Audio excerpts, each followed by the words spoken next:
Hi guys! So nandito kami ngayon sa Ongpin Express. Dito lang yan sa loob ng Walter Mart sa may West Service Road, Muntinlupa.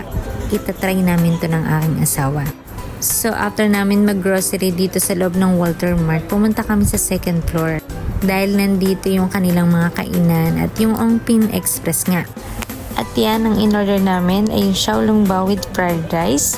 Nasa 125 pesos siya. At yung fried wonton with fried rice, nasa 95 naman siya. At ayan, dumating na nga aming order. Syempre, titikman naman natin ngayon. Ayan guys, kung makikita nyo, medyo mas malaki lang siya ng konti sa siomai. At 5 pieces na rin siya, kaya sulit na sulit. At yan naman yung fried wonton nila. Ayan guys, sulit na sulit kasi malaki rin siya. So ayan, yung husband ko muna yung titikim. So nilalagyan niya ng, ayan yung pinaka garlic sauce nila.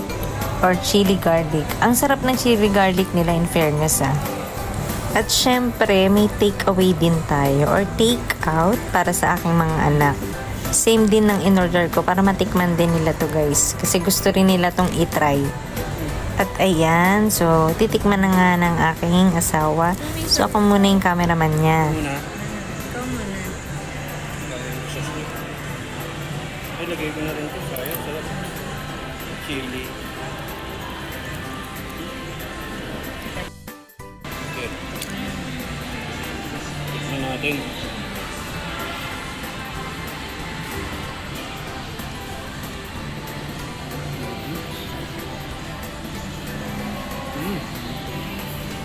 Sarap.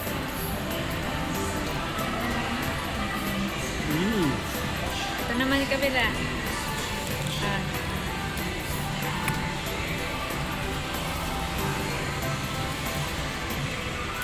Ano ma'am? Mas pakita mo yung laman, that bite mo yung loob. Sarap din. At syempre, nasarapan siya. Kaya ako naman yung mag-try kung pasado ba sa akin. And guys, kung makikita nyo, binuksan ko, tinignan ko yung laman, is puro nga siya. And then, titikman na natin. Ayan. Masarap naman siya guys. Yung chili garlic niya is gustong gusto ko. Ang sarap talaga niya guys. Kasi marunong akong gumawa nun, kaya alam ko yung masarap sa hindi. Iba ang laki ng ano niya, ng laman. So sa presyong yan is busog na busog ka na. At ang dami pa nilang fried rice. Ang bilis kong nabusog dyan guys. So para sa akin, panalo. At hindi ko nga masyado naubos at binigay ko sa asawa ko dahil ang bilis ko talagang mabusog guys. At yan, craving satisfied ang aking husband. At dahil siya talaga yung nag-request na kumain kami dito sa Ongpin Express, buti na lang merong malapit dito sa amin. Hindi na namin kailangan lumuwas pa ng Manila. So dito lang sa Muntinlupa ay meron na. So yan guys, thanks for watching. Try nyo na rin to guys. Bye!